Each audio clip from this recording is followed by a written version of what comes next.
everybody, welcome back to my channel. So good to see you. Today's video is going to be the second part to the two-part series about what you gain when you become a mom. Now that you're here, you might as well go ahead and hit that subscribe button and the bell as well to make sure you get notified whenever there's a new video posted. And like, share, comment, interact, let's engage, stay a while. I started with 5 things and then I found 6, but there are a lot more. But these are just the most striking things that you gain when you become a mother. Here's the list. The first thing is weight. I'm not kidding. The first thing you gain is weight. Okay, no, seriously. The first thing on my list is patience. You have to have patience. And if you don't have it, like I myself never have, you learn it. And you learn it quick. Because it's the only choice you have.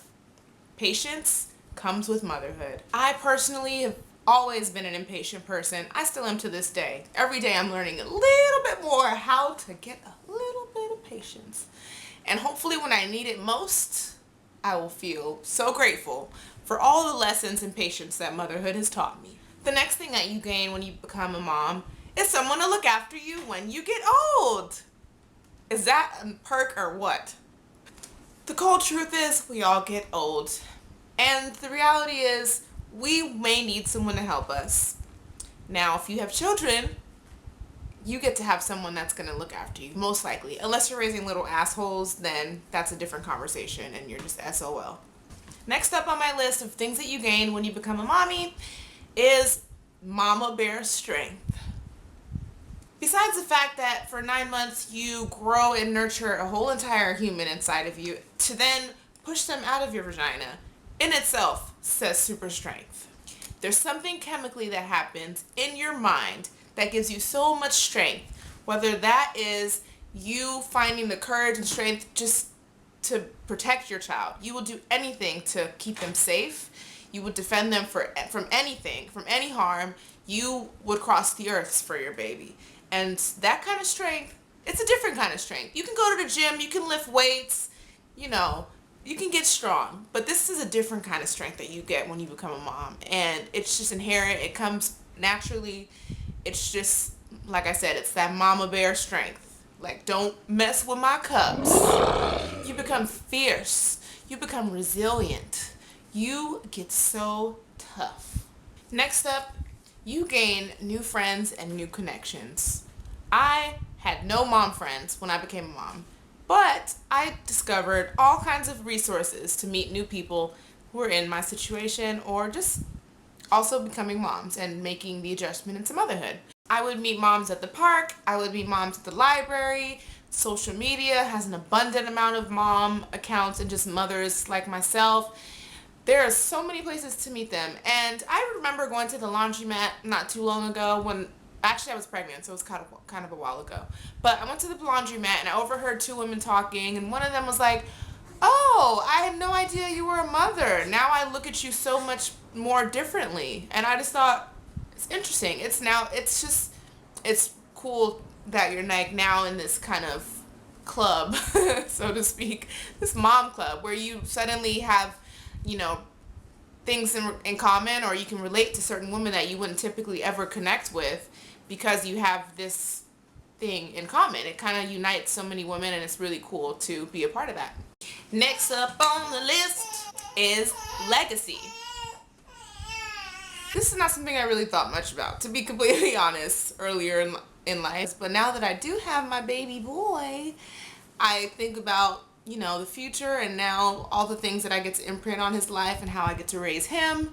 You know, I had a pretty good, you know, childhood and upbringing, so I get to take all the great that I learned growing up from my parents and pass it on to him, and even the better things that I want to pass on to him because, you know, they're ultimately the best version of yourself, and that's pretty cool to think about and pretty awesome.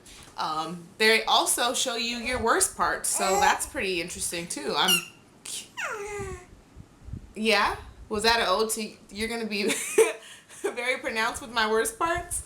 No. He is the best part of me, and I just think it's so cool that I get to raise him, to be an outstanding human being and a really awesome man. Yes, you're going to be a strong, powerful, confident man. And, you know, yeah, I'm excited for that journey. Passing my awesomeness down to you. Yes.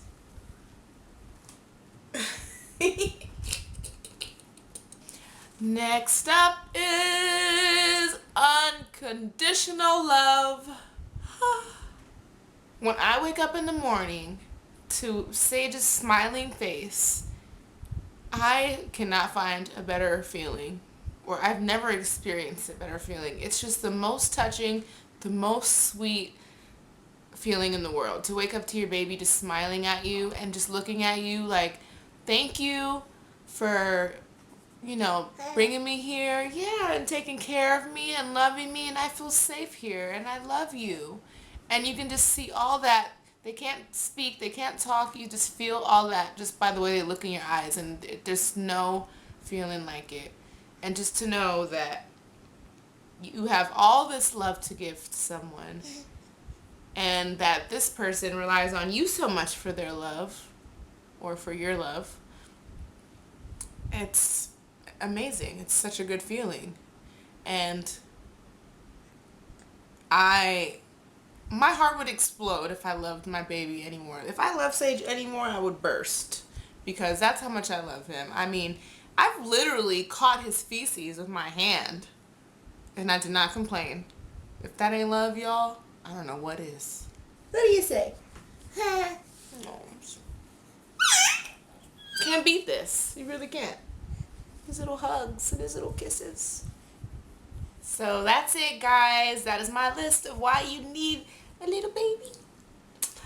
Thanks so much for watching. Please don't forget to like, subscribe, share, and comment, because I want to see you back again. And he does too. And we will see you in the next one. Say bye, Sage.